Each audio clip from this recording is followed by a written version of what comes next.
Bismillahirrahmanirrahim. Assalamualaikum warahmatullahi wabarakatuh. Perkenalkan, saya Nurmiati dari kelas Manajemen I dengan nomor induk mahasiswa 210903501147.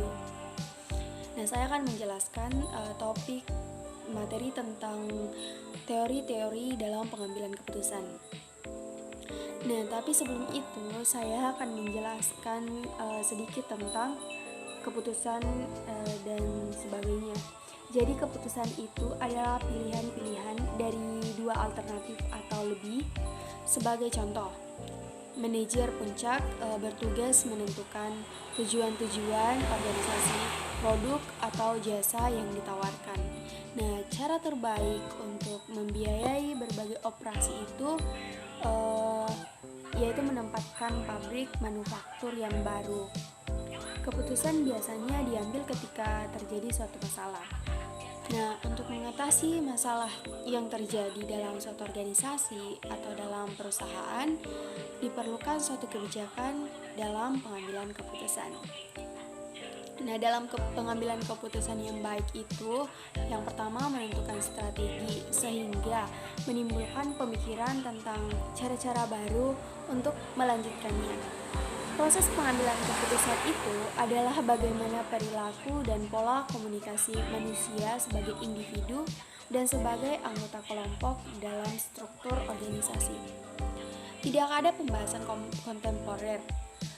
Pengambilan keputusan akan lengkap tanpa dimasukkannya etika. Mengapa?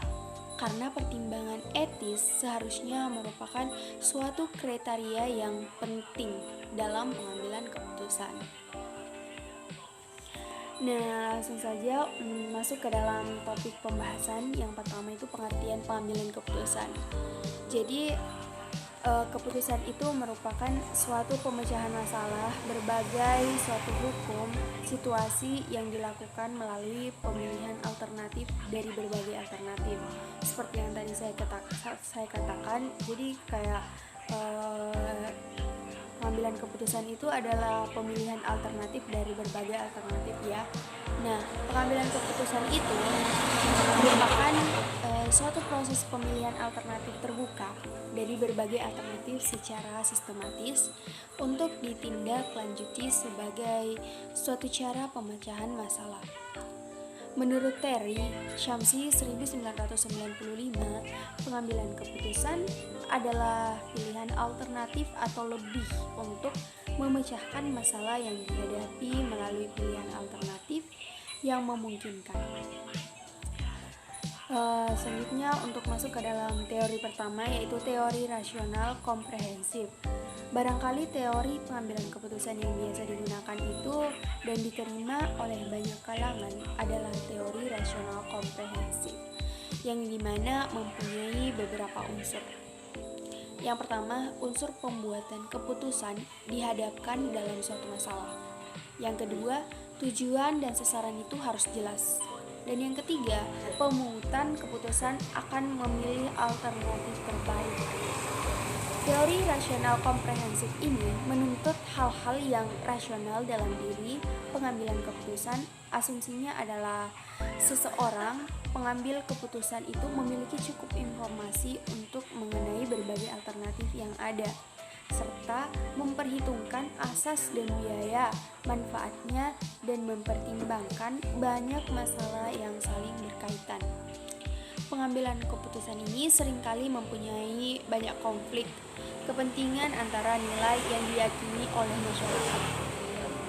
Karena teori ini mengasumsikan bahwa fakta-fakta dan nilai-nilai yang ada dapat dibedakan menjadi mudah. Akan tetapi, kenyataan yang sulit membedakan antara fakta di lapangan dengan nilai-nilai yang ada. Selanjutnya masuk ke dalam teori pengambilan keputusan yang kedua, yaitu teori inkremental. Teori ini dalam mengambil keputusan dengan cara menghindari banyak masalah yang harus dipertimbangkan dan merupakan model yang sering ditempuh oleh pejabat-pejabat pemerintahan. Jadi pejabat-pejabat pemerintah dalam mengambil keputusan itu karena diambil secara analisis maka sangat diterapkan di negara yang memiliki struktur majemuk keputusan dan kebijakan diambil dengan dasar saling percaya di antara berbagai pihak sehingga secara realistik berbagai bahwa dalam mengambil keputusan dihadapkan dalam suatu situasi kurang baik seperti kurangnya pengalaman dan kurangnya sumber-sumber yang dipakai untuk analisis secara komprehensif. Nah, sebagai model pengambilan keputusan yang menemukan hasil terbatas, praktis dan dapat diterima. Selanjutnya masuk ke dalam teori pengambilan keputusan yang ketiga, yaitu teori pengamatan terpadu. Jadi teori pengamatan terpadu ini sebagai suatu pendekatan dalam pengambilan keputusan yang baik yang bersifat fundamental maupun inkramental.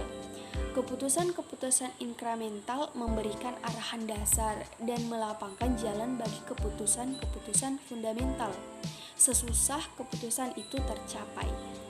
Model pengamatan terpadu menurut Etzioni akan memungkinkan para pembuat keputusan menggunakan teori rasional komprehensif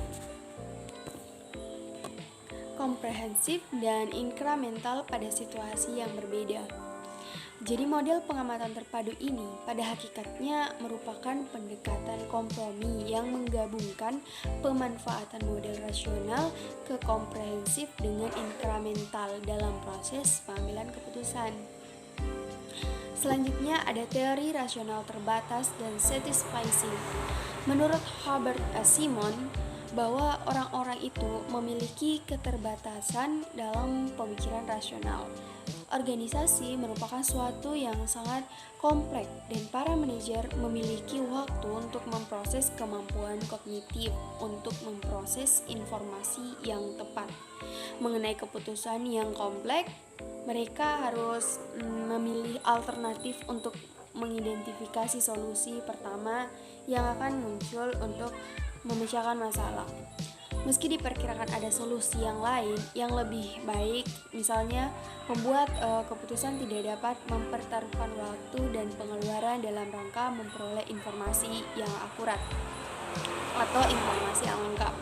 Jadi model ini tergantung pada asumsi-asumsi yang berbeda dengan apa yang terjadi.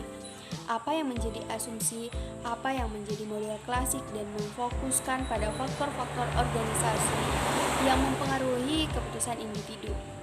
Jadi model ini sering sekali dianggap deskriptif yang berarti menjelaskan bagaimana manajer mengambil keputusan secara aktual dalam situasi yang kompleks daripada sekedar bagaimana seharusnya membuat keputusan menurut yang ideal. Selanjutnya ada teori intuisi. Jadi pengambilan keputusan secara intuisi atau secara intuitif itu bukan merupakan hal yang sembarangan atau tidak masuk akal, karena hal tersebut itu didasarkan pada praktek yang bertahun-tahun dan berdasarkan pengalamannya yang memudahkan manajer untuk mengidentifikasi solusi secara cepat tanpa melalui perhitungan seksama. Nah, para pemimpin itu tergantung pada intuitif yang menentukan kapan munculnya masalah dan untuk mensintesiskan potongan data dan pengalaman yang terpisah menjadi gambaran yang terintegrasi. Mereka juga menggunakan intuitif untuk menilai hasil dari analisis secara rasional ya.